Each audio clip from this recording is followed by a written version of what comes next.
E hoje eu quero falar sobre os inimigos da cruz de Cristo.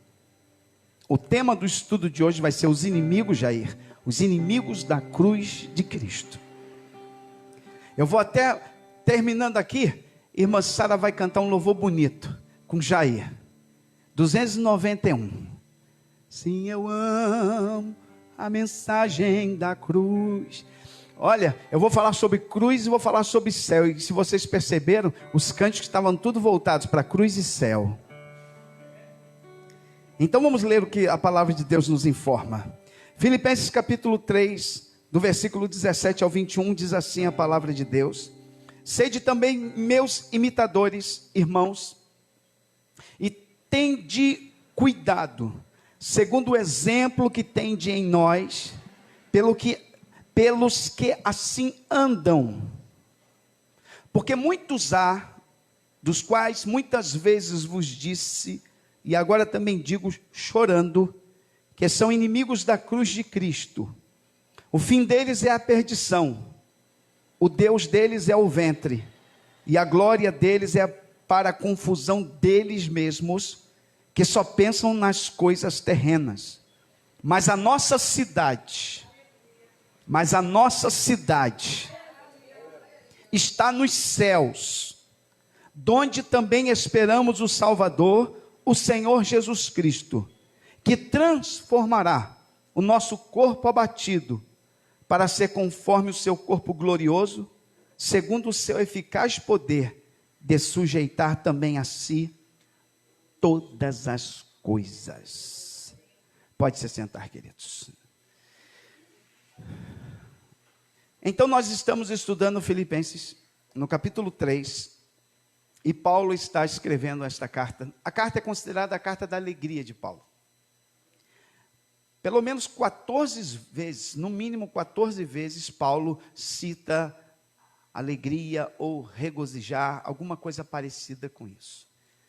É considerada a carta da alegria, mesmo Paulo e irmã André estando num momento tão difícil.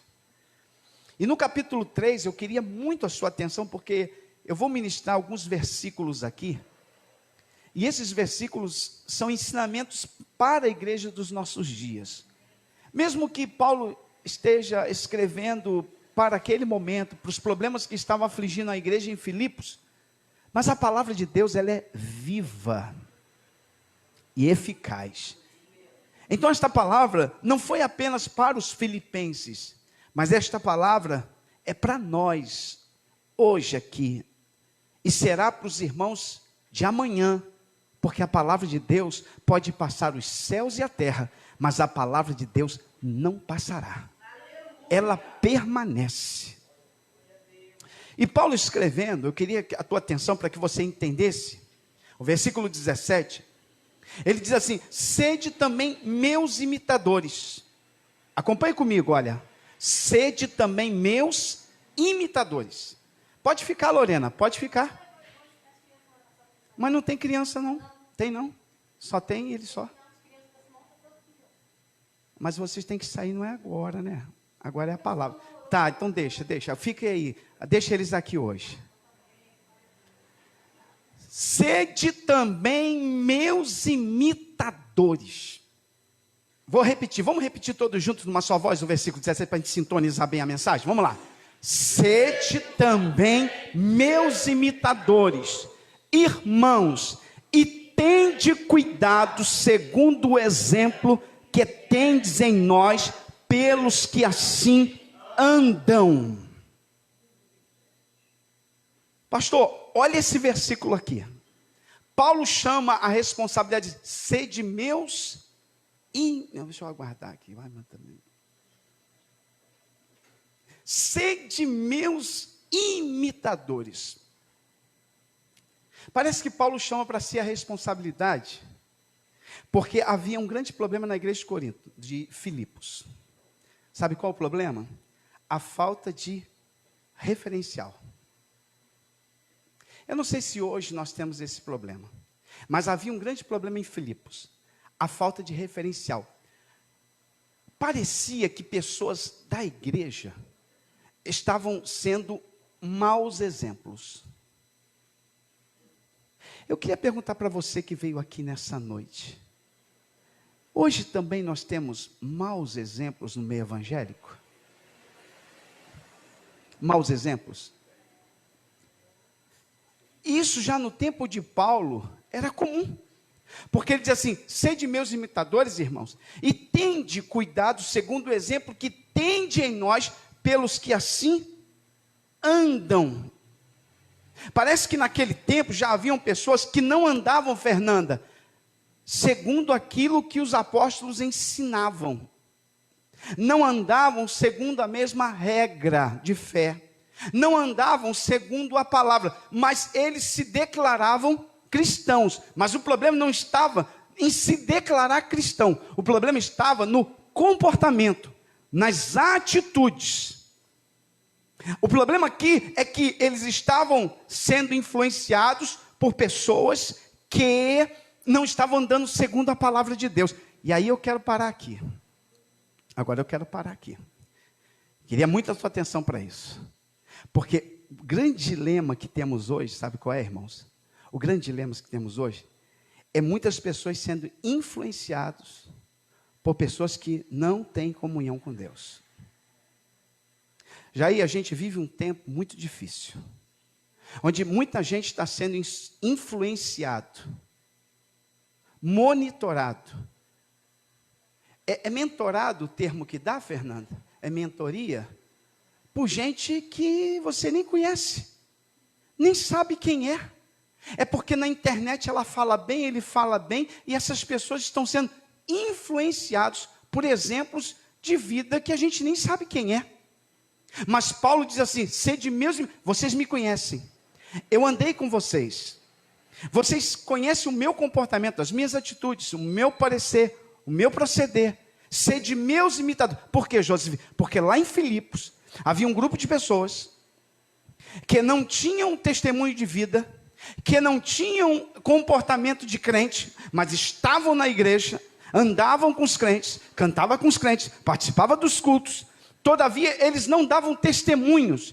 E essas pessoas estavam sendo, muitos bons crentes, estavam sendo influenciados por esses que não eram bons crentes. E aí eu quero atentar para uma coisa, para você que está aqui, aqueles que vão nos ouvir, estão nos ouvindo, nós precisamos ter muito cuidado com quem nos influencia. Quem são as pessoas que nós somos influenciados por quem? Quem são as pessoas? Nós temos que ter cuidado, porque maus exemplos não são para ser seguidos. E tem muita gente que fica se comparando aos maus exemplos. Não, pastor, o que tem a fazer? Porque fulano já fez, fulana já fez, fulano que é cantor, que é pregador, que é pastor, que é importantíssimo, fez, porque eu não posso fazer. Maus exemplos não servem de referência para nós. Quem está me entendendo, diga glória a Deus. Quebra o gelo e aponta para alguém e diga: mau exemplo não serve de referência para você. Tem alguém me entendeu? Diga glória a Deus aí. Nós não podemos imitar pessoas erradas, porque fulano fez, porque fulano está fazendo, porque fulano que canta, fulano que prega, fulano que é pastor, fulano que é presidente, ele não é referência.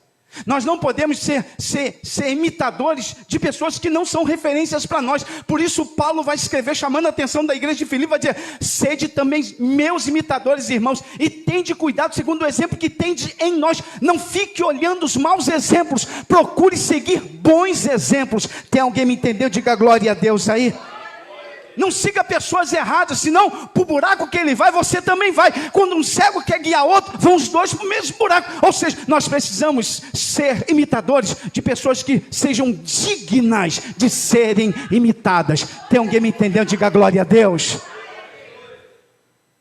E é isso que Paulo tem em mente, que nós precisamos seguir bons exemplos. Então nós temos que ter cuidado com a nossa juventude. E aí eu aplico até para os jovens que estão aqui, e não apenas para os jovens. A gente tem que ter cuidado, porque hoje a gente tem uma série de influências por aí, que não tem de Deus absolutamente nada, e que estão sendo, e que nossa juventude está sendo influenciada por essa turma. E não é só a nossa juventude não, tem um monte de crente velho e crente velha, que está sendo influenciado por gente que não tem nada de Deus, que está ali, interpreta um papel ali na internet, e que parece parece ser que descobriu a pólvora, que conhece revelações que ninguém sabe, que sabe da Bíblia como ninguém sabe. Isso é balela. Nós que somos crentes, nós ficamos na palavra, nós vemos a doutrina.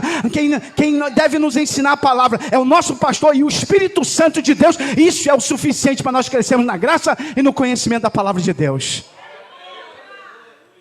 Então a gente tem que ter muito cuidado. Muito cuidado. Não porque, pastor, eu tenho ouvido uma irmã na internet. Eu tenho muito receio com essas coisas. E eu vou deixar bem claro para você, tome muito cuidado. Quem está falando aqui é o pastor Luciano. E eu vou dizer para você, tome muito cuidado. Tome muito cuidado. É o pastor falando inspirado pelo Espírito à igreja.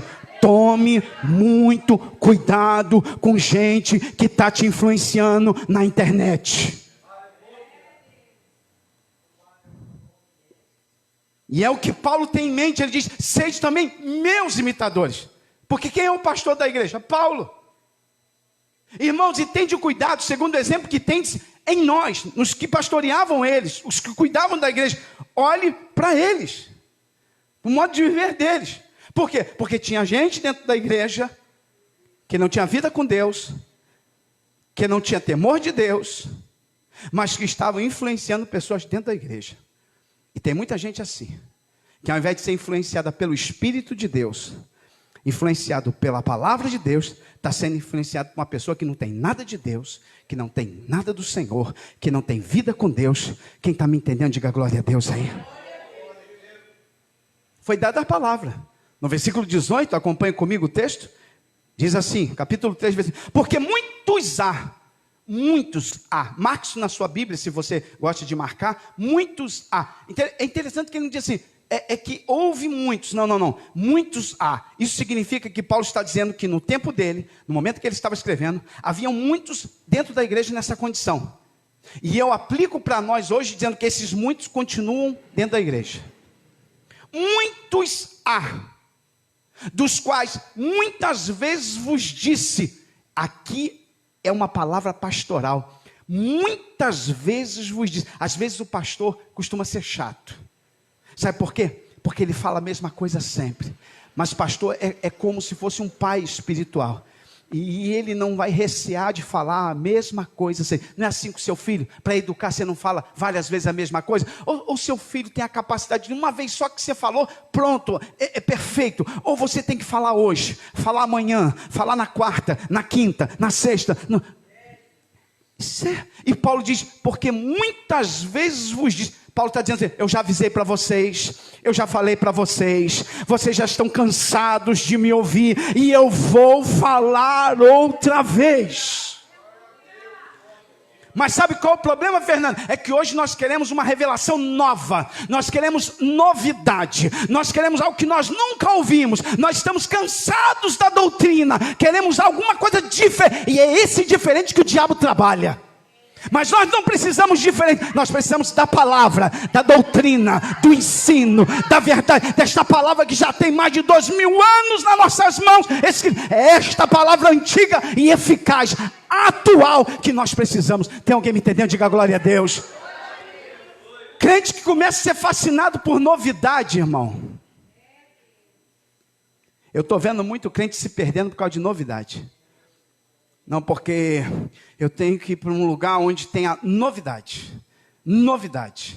E aí Paulo diz, eu não tenho novidade. O que eu tenho para falar você já conhece, você já sabe, mas eu vou continuar falando, eu vou continuar ensinando, eu vou continuar orientando. Muitas vezes já disse para vocês.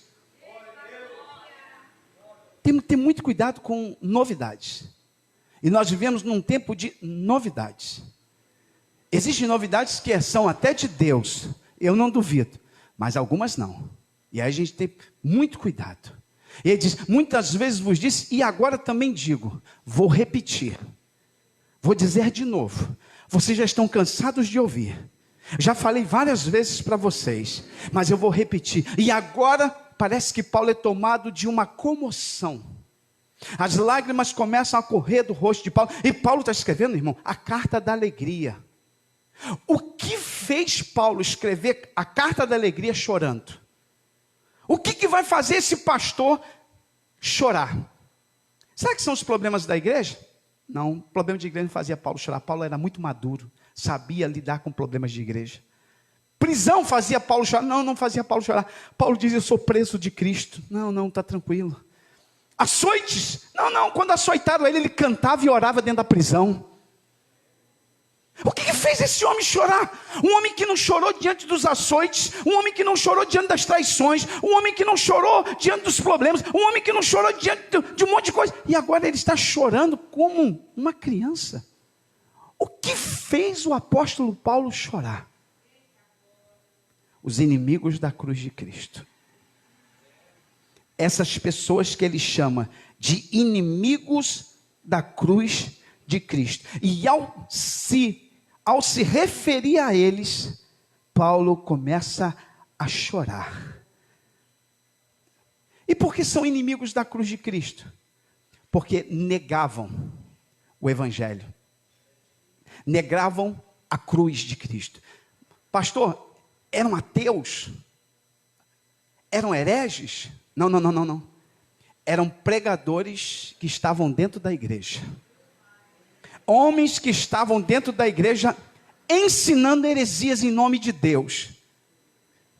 Que negavam o que, pastor? A cruz.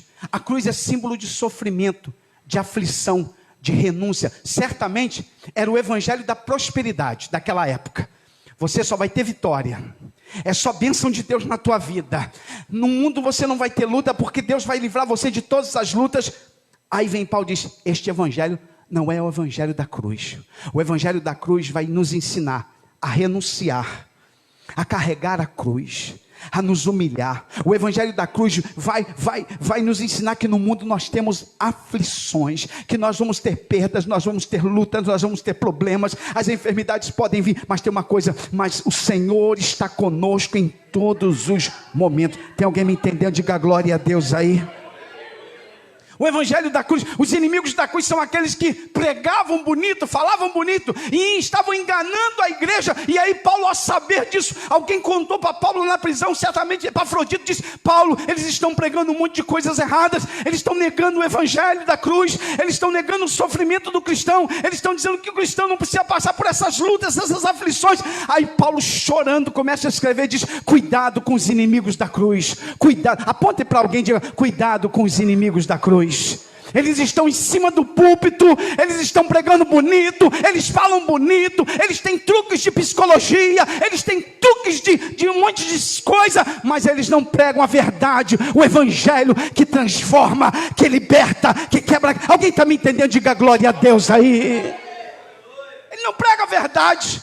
É esses homens, isso fez Paulo chorar, irmã Cecília. Não foi os chicotes que fez Paulo chorar. Não foi a tortura da prisão que fez Paulo chorar. O que fez Paulo chorar foram aqueles que estavam pregando a mentira, ensinando heresias em nome de Deus, que estavam dentro da igreja, mas eram inimigos da cruz. Não aceitavam que o crente poderia passar por aflição, por dor. E aí nós temos que aprender que não tem como ser crente sem cruz. Quer ser crente? Quer ser crente? Alguém está me ouvindo? Quer ser crente? Tem que carregar a cruz. Me ajuda aí, Juan. Aponta a mão para alguém e diga, tem que carregar a cruz, irmão. Tem que ter cruz. Não adianta.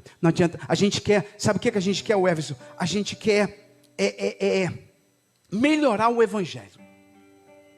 Tornar ele, José, mais confortável, mais adaptável. Em nome de uma multidão, pessoas estão adaptando o evangelho aos gostos. Tem igreja para todo gosto. Se adaptou o evangelho aos homossexuais. Tem igrejas para homossexuais. Se adaptou o evangelho para eles. Negando o que? A verdade, a cruz, que o Senhor morreu para salvar o pecador, mas ele se recusa a deixar o pecador no pecado. Ele morreu para libertar o pecador do pecado. Isso é cruz. Estão se adaptando ao evangelho. dizendo que em nome de Deus nós fomos feitos para sermos ricos. E aí vem a palavra e diz: os que querem ser ricos caem em muitas tentações. A cruz vai na contramão de muitas coisas que está sendo pregado em cima do púlpito. São os inimigos da cruz, que tornaram o evangelho num meio de arrecadar recursos para a sua própria vida. Construíram um reino que não é o de Deus, pregando a mensagem falsa. Homens que são aplaudidos por multidões, criaram um mega império, mas não está alicerçado no evangelho, não está alicerçado na verdade. As bases são mentira, são palavras mentirosas. São os inimigos da cruz. Hoje muitos deles são ricos, milionários, moram em grandes palácios, construíram mega igrejas, tem uma multidão de pessoas que os seguem, mas são inimigos da cruz de Cristo. São inimigos da cruz de Cristo. Oh meu Deus do céu, tem alguém entendendo o que eu estou pregando aqui? E Paulo está chorando, chorando, chorando, chorando. E o Espírito de Deus ainda chora nesses últimos dias, vendo tantas pessoas sendo enganadas por esses que se dizem crentes, mas na verdade são inimigos da verdade.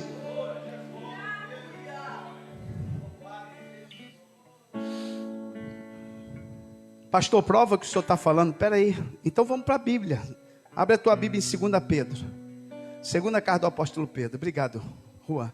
2 Pedro capítulo 2. Olha o que diz na carta de 2 Pedro, no capítulo 2. Acompanha comigo o estudo. 2 Pedro capítulo 2, eu acho que a gente tinha que ler esse texto pelo menos algumas vezes durante o ano, ler o texto. Quem encontrou, diga amém. Diz assim: também houve entre o povo falsos profetas, como entre vós haverá também falsos o quê? Doutores, ensinadores, pregadores, que introduzirão encobertamente, ou seja, de uma forma que ninguém perceba, heresias e negarão o Senhor que os resgatou. Negar aqui não é verbalmente, é negar através do ensino errôneo.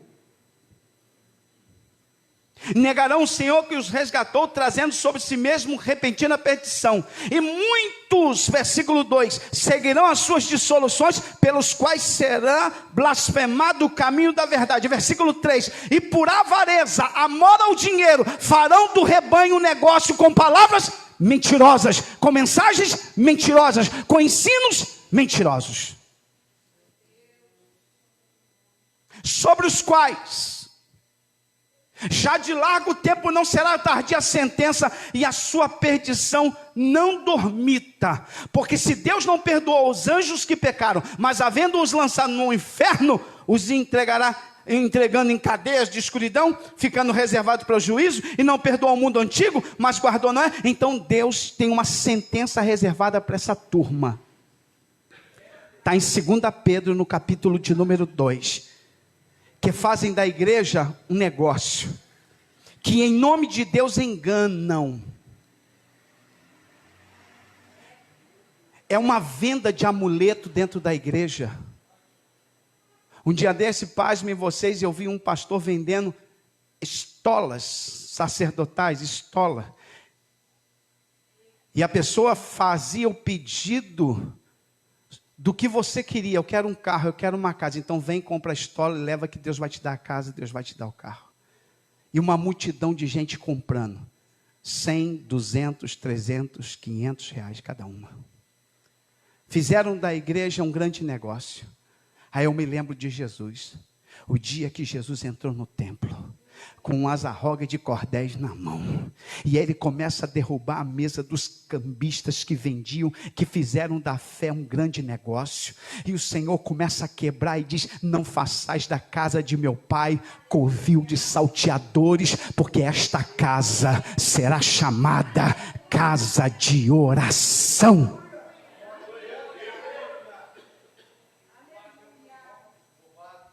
Vamos voltar lá em Filipenses capítulo 3, os irmãos estão entendendo? Diga glória a Deus. Capítulo 3 de Filipenses, versículo de número 19. Olha o que diz o texto. O fim desses que negam a cruz é o quê? É a perdição. O fim deles já está determinado, irmã Andréia. Serão queimados no fogo do inferno. Me ajuda aí, Juan, porque o negócio está pesado, mas tem que ser suave. É por isso que Jesus disse naquele grande dia: muitos me dirão, Senhor, Senhor, em teu nome expulsamos demônios, fizemos o culto do descarrego, da libertação, demônios caíam, expulsamos, profetizamos. E então lhes direi abertamente: apartai-vos de mim, porque eu não conheço vocês. Mas se Jesus não conhece ele, como é que eles expulsavam o demônio? O fim deles é a perdição, serão condenados. Podem enganar o povo agora, podem pregar mentira agora, podem falar em nome de Deus coisas que Deus nunca falou, e podem ensinar coisas que Deus nunca quis que fosse ensinado em nome de Deus. Podem fazê-lo. A sentença já está assinada, carimbada, determinada. O fim deles é a perdição. Estão condenados. O Deus deles é o quê? O ventre. Por quê? Porque só pensam no bem-estar, só pensam na sua satisfação pessoal. O Deus deles é o ventre. Eles não estão preocupados com a alma de alguém. Eles não estão preocupados com o reino de Deus. Eles estão preocupados com a sua satisfação pessoal, com seu bem-estar pessoal, com sua casa, com seu carro de luxo, com seu avião de luxo. E a palavra de Deus está dizendo: o fim deles é a perdição, e o Deus deles é o ventre.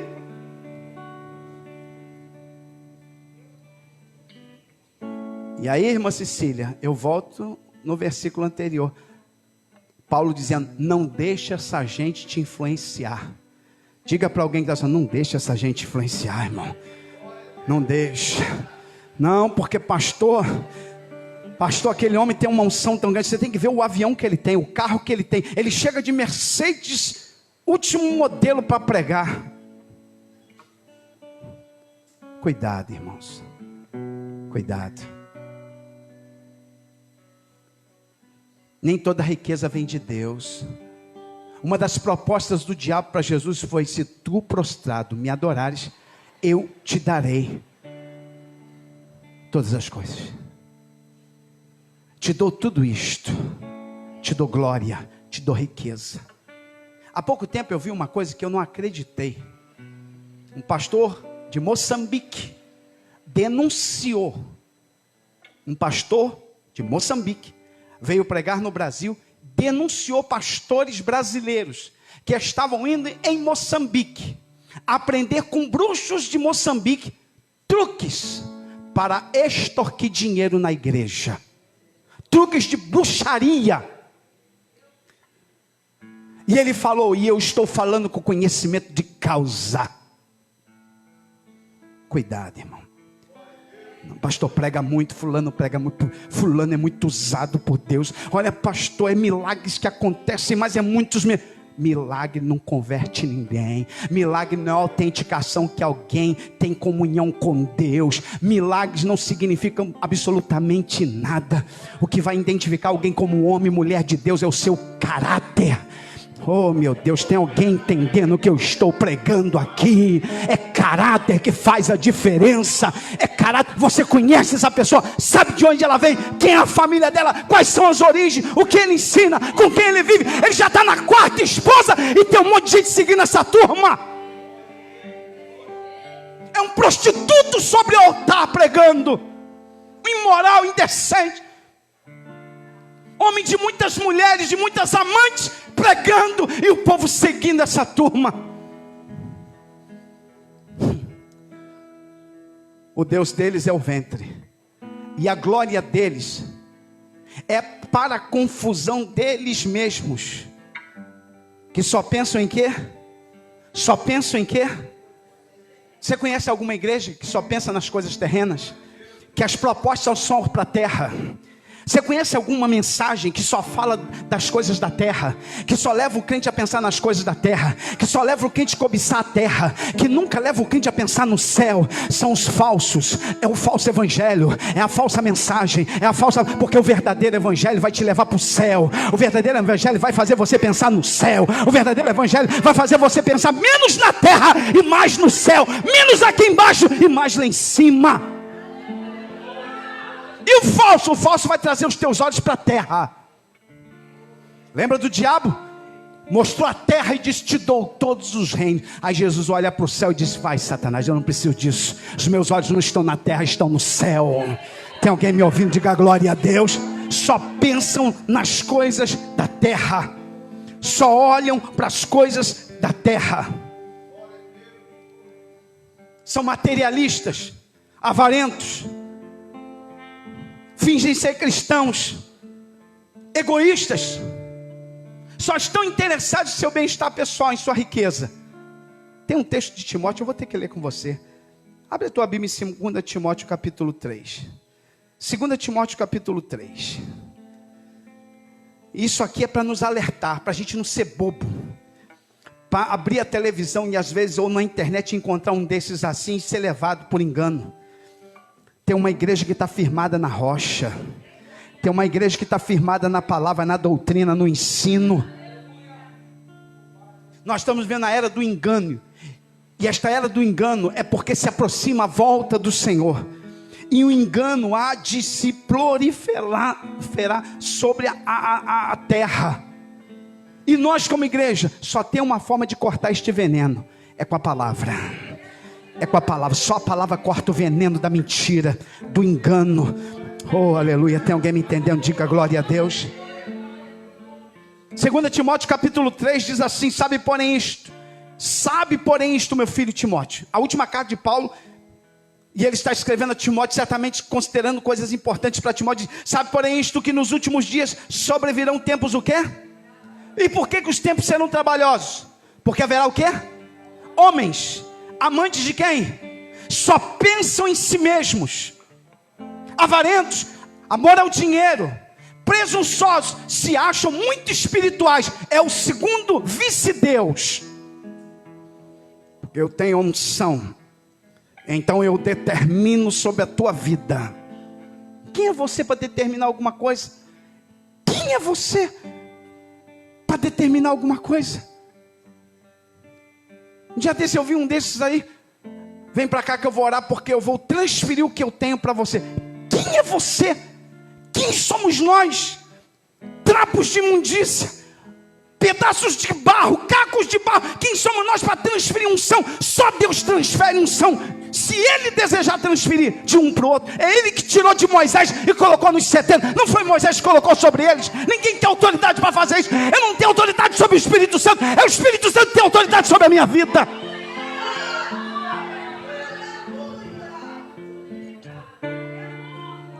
Presunçosos, soberbos, blasfemos, desobedientes a pais e mães, ingratos, profanos. Continue. Sem afeto natural, sem amor à família. Um desses aí que canta na mídia já está na 7ª esposa, se não me foge a memória, 7ª. E canta, e onde vai arrasta a multidão. E fica um povo bobo atrás desses da mídia aí. Fica um monte de gente boba atrás dessa gente. A última agora largou a esposa porque ele traiu ela. E fez uma festa na sua casa regada a bebida e a funk. E a igreja do Senhor fica cantando, aplaudindo essa turma, pagando altos cachês para essa turma. Nós precisamos nos levantar como uma igreja cheia do Espírito Santo. Oh, meu Deus do céu. Sem afeto natural, irreconciliáveis, caluniadores. Eu canso de ouvir de pastores amigos meus que pagaram, Joseph, altas taxas, altos cachês para pregadores que nunca apareceram na igreja. Levaram o dinheiro da igreja e não foram no evento. Não são poucos desses da mídia, os medalhões que estão na mídia, que têm feito isso. Caluniadores, incontinentes, cruéis, sem amor para com os bons. Versículo 4, traidores, obstinados, orgulhosos, mais amigos dos deleites do que amigos de Deus. E o pior está aqui no versículo 5. Eles parecem ser crentes. Eles se vestem como ovelhas. Quem olha assim diz: nossa, que piedade, que crente é este, que crente é esta, tendo a aparência de piedade, mas negando a eficácia com as suas atitudes. Eles negam a piedade, eles negam que são cristãos, não com palavras, mas com sua forma de ser, de agir. Destes, então pega na mão de alguém, se afasta dessa turma, irmão. Se afasta. Não, pastor, a gente tem que viver em comunhão. Com essa gente não. A gente tem que viver em comunhão com os santos. Se afasta. Seleciona com quem você anda. Seleciona quem você segue na internet. Seleciona quem vai te doutrinar, quem vai te ensinar a verdade, quem vai te ensinar a palavra. Seleciona. Se afasta de quem não contribui em nada para a tua vida. Se afasta de quem não tem comunhão. Aparenta ter, mas não tem nada de Deus. Destes, afasta-te.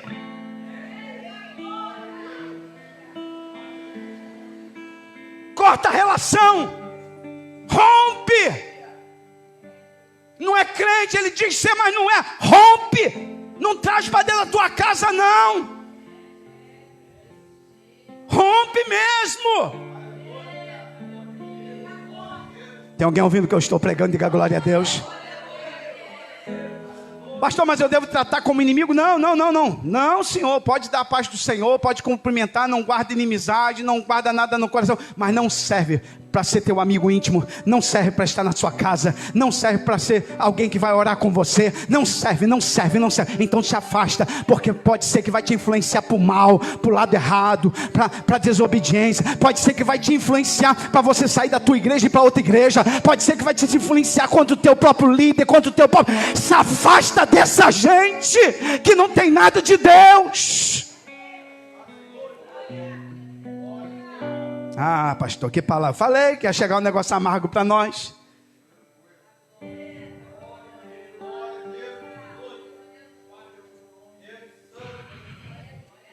Filipenses. Nós não estamos preocupados em multidão. Nós estamos preocupados em pregar a verdade. Nós não estamos preocupados em ajuntamento, como foi falado aqui pelo presbítero Jobes, eu achei muito bonito. Nós não estamos preocupados em ajuntamento, nós estamos preocupados com avivamento. E avivamento só vem pela palavra. Avivamento não vem por barulho, por louvor. Avivamento não vem por se cantar bonito, ou por se ter uma orquestra bonita, ou uma banda bonita que toca muito bem. Avivamento na Bíblia vem pela palavra. Quando o povo se humilha ao ouvir a palavra, quando o povo se quebranta diante, aí vem o avivamento de Deus. E nós não estamos preocupados com ajuntamento. Se nós estivéssemos preocupados, nós íamos chamar o cantor famoso. Esse lugar estava abarrotado, tinha que chamar a guarda municipal para fechar a avenida principal, para os crentes poderem. Mas nós não estamos preocupados com isso. Nós estamos preocupados com o avivamento de Deus, com o poder de Deus, com a palavra de Deus. Preocupado com o ajuntamento. Não, mas a igreja fulano tal está enchendo. Será que é a palavra? Será que é a palavra que está fazendo isto? Se for a palavra, louvado seja o nome do Senhor. Se for a palavra, tem que dar glórias a Deus. Agora, irmão, tem muito lugar que está tendo ajuntamento, mas não tem nada de Deus, não tem palavra. Tem movimento, tem barulho, tem falsas profecias, tem louvores, tem muita música, tem fumaça, mas não tem glória. Tem glória. Eu prefiro ficar onde tem a palavra. Eu prefiro ficar com um grupinho de João Batista lá na beira do Jordão, Joseph, do que ficar no templo de Herodes sem glória, lotado. Eu prefiro ficar lá na beira do Jordão ouvindo João Batista pregar, com aquela meia dúzia de crente lá, não tem problema. E ele pregando raça de víboras. E eu fico ali ouvindo a palavra, porque Deus está com João Batista ali na beira daquele Jordão. Oh, aleluia. Tem alguém ouvindo a palavra de Deus? Diga glória a Deus. Não se deixe influenciar por multidão. Não se deixe influenciar por ajuntamento. Não se deixe influenciar porque muita gente está indo para lá ou para lá. Fica onde a palavra é pegada. Fica onde a mensagem é ensinada. Fica onde tem alimento de Deus para a tua alma. Aleluia. Tem alguém sentindo a glória de Deus aqui nesta noite? Aleluia. E é isso que Paulo está chorando, vendo essa influência negativa sobre a igreja. Mas aí no versículo 20, ele diz assim, no versículo de número 20: mas a nossa cidade, enquanto os enganadores só pensam na terra, nas coisas da terra, nos bens terrenos, Paulo diz assim: mas nós somos diferentes. Mas nós somos diferentes. E por que somos diferentes? Porque a nossa cidade ali é pátria. A nossa pátria está nos céus. Deixa eu explicar isso aqui para vocês. Ninguém melhor do que os filipenses para ouvir isso aqui. Porque os filipenses eram uma região muito longe de Roma. Muito longe. Mas o fato deles estarem longe de Roma não os isentava de serem considerados romanos. Eles eram uma colônia de Roma. Então quem nascia em Filipos, mesmo não estando em Roma, era considerado romano. E Paulo vai usar esta estratégia para mostrar para eles o seguinte: mesmo distante do céu, vocês são moradores do céu. Assim como vocês estão longe de Roma e pertencem a Roma, o nome de vocês está registrado nos livros de Roma. Paulo está dizendo: ei, assim é na vida espiritual. Vocês estão ainda muito distantes do céu, mas vocês já pertencem ao céu, e o nome de vocês está escrito no livro da vida. Oh, aleluia. Tem alguém ouvindo o que eu estou pregando? Diga glória a Deus. Alguém pode não estar entendendo por que Paulo está fazendo esse link com esse termo. Ele está dizendo: mas a nossa cidade está nos céus. Nós já somos moradores do céu. Ainda não estamos lá, mas já somos considerados moradores do céu. E se nós somos moradores do céu, preste atenção no que eu vou falar, porque tem muita coisa envolvida neste versículo. Quem era de Filipos era considerado cidadão romano, mesmo não estando em Roma. Tinha os privilégios. Quais? Eu sou um cidadão romano. E qual era a responsabilidade? Tinha que viver segundo a legislação de Roma. O que fazia com que alguém de Filipos era autêntico romano é que ele vivia segundo a legislação de Roma. Aí Paulo diz assim: mas a nossa cidade está nos céus. Então viva como um cidadão do céu. Viva segundo a legislação do céu, que é a palavra de Deus. Oh meu Deus, pega na mão de alguém e diga: viva como um cidadão do céu. Pega na mão de alguém que está do teu lado: viva como um cidadão do céu. Você não é daqui, você é do céu. A nossa cidade está nos céus. A nossa legislação vem do céu. É a palavra de Deus. E a gente tem que viver como um cidadão do céu. Eu quero perguntar para você que está me ouvindo nesta noite, você que está aqui, você que está na live conosco, você que vai estar no YouTube: você tem vivido como um cidadão do céu? Você tem demonstrado através das suas atitudes que você pertence ao céu, que você tem um nome escrito no livro da vida? Quem está me entendendo, diga glória a Deus aí. É isso que nós precisamos. Alguém está me ouvindo o que eu estou pregando aqui? Diga glória a Deus. É viver como cidadão do céu, como alguém que vai morar no céu e que já pertence ao céu. Deste mesmo céu, Paulo diz, donde esperamos o Salvador. Aleluia. Eu até esqueci de falar, porque Fernanda, ao se referir que a nossa cidade está nos céus, Paulo tem a mesma ideia de Pedro. Pedro no capítulo 2 dizia: porque nós somos peregrinos e forasteiros. Nós estamos de passagem. Um dia nós vamos deixar essa terra, porque nós não somos daqui. E já há uma terra preparada para nós. Jesus disse isso em João 14: não se turbe o vosso coração.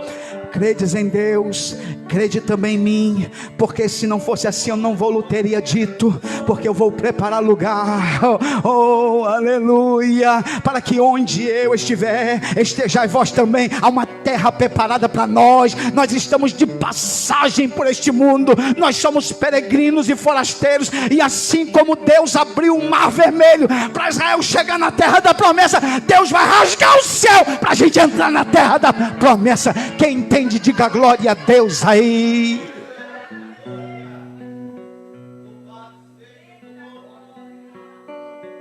A nossa cidade está nos céus, e é de lá que vai vir o nosso Salvador nos buscar.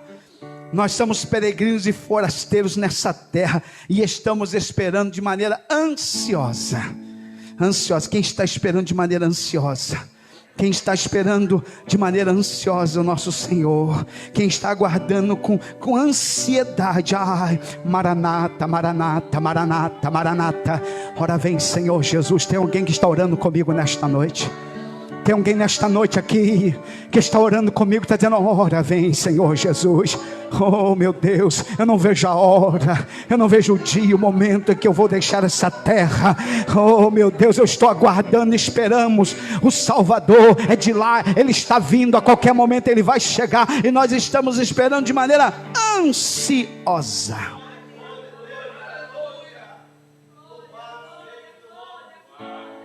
O que é que você está esperando? O evangelho terreno vai dizer: eu estou esperando uma casa própria. O evangelho terreno vai dizer: eu estou esperando um carro novo. O que é que você está esperando? Eu estou esperando isso e aquilo. Mas a igreja e o evangelho diz que nós estamos esperando o Salvador. O Salvador. Alguém está me ouvindo? Nós estamos esperando o Salvador. Nós estamos esperando aquele que vai nos levar para a eternidade. Nós estamos aguardando com expectativa a chegada dele. Nós estamos como as virgens prudentes, com as nossas lamparinas cheias de azeite, munidas. O noivo vai chegar a qualquer momento. O noivo vai chegar, e as nossas lâmpadas têm que estar munidas do azeite de Deus.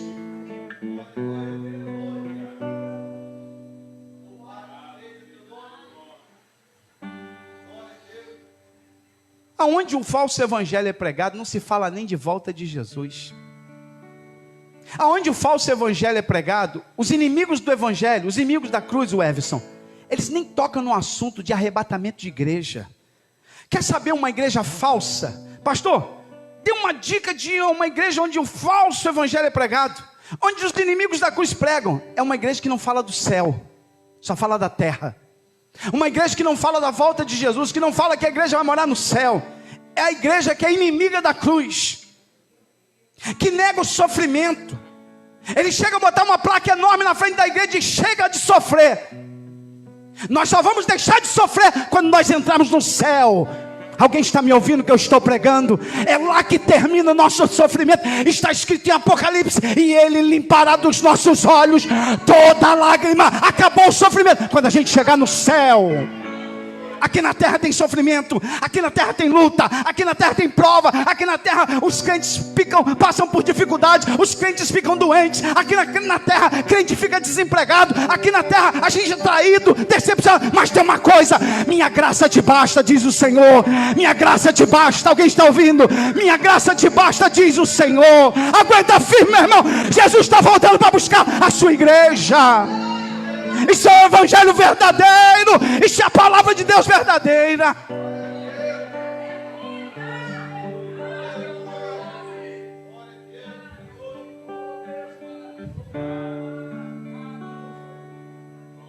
Numa igreja que prega a verdade, o engano não entra, a mentira não entra, os falsos profetas não têm espaço, os hereges são desmascarados, porque a igreja tem a palavra, que é a espada do Espírito Santo. E eu encerro no versículo 21.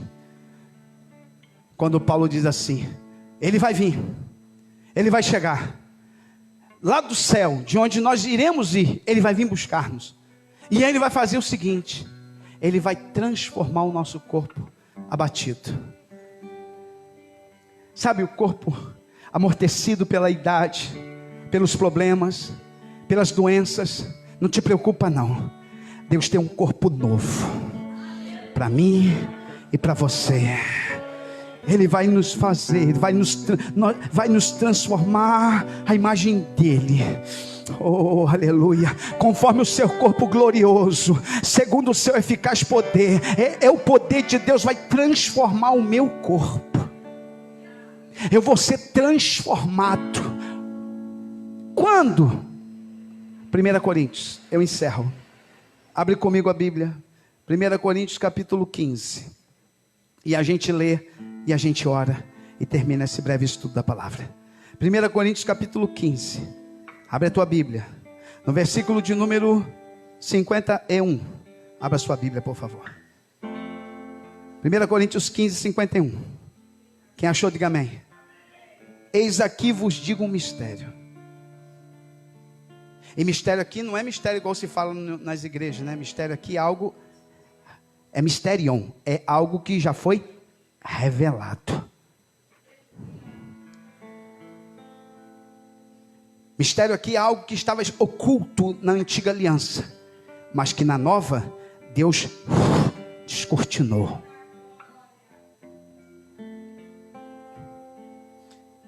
Eis aqui vos digo um mistério. Na verdade, nem todos dormiremos. Dormiremos é uma figura de linguagem para pessoas que morreram ou que iriam morrer.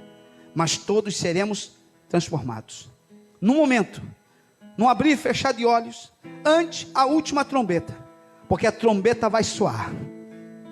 E aqueles que morreram vão ressurgir incorruptíveis. E nós seremos o quê? Transformados.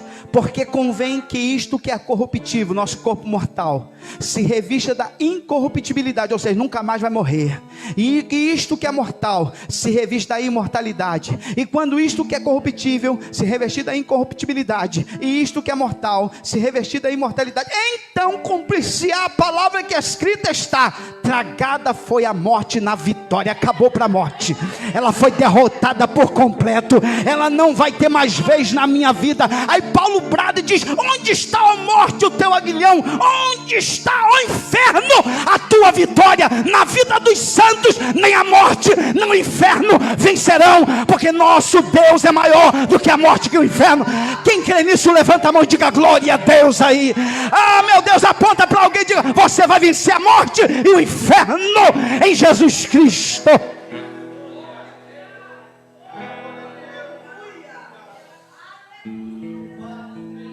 Eu termino. Ah, mas isso é forte demais, isso é bom demais. Oh, glória, aleluia. Mas Paulo diz no versículo de número 58. 1 Coríntios 15, 58. Por causa disso, dessas coisas maravilhosas que é vencer a morte e o inferno em Cristo, nós temos uma responsabilidade, irmã Andréia. Eu fecho aqui. Qual? Tem que se manter firme. Não dá para ser crente hoje e amanhã está no mundo. Não dá para ser crente meio barro e meio tijolo. Não dá para cochear entre dois pensamentos: ou tu é ou tu não é, ou tu está firme ou tu não está firme.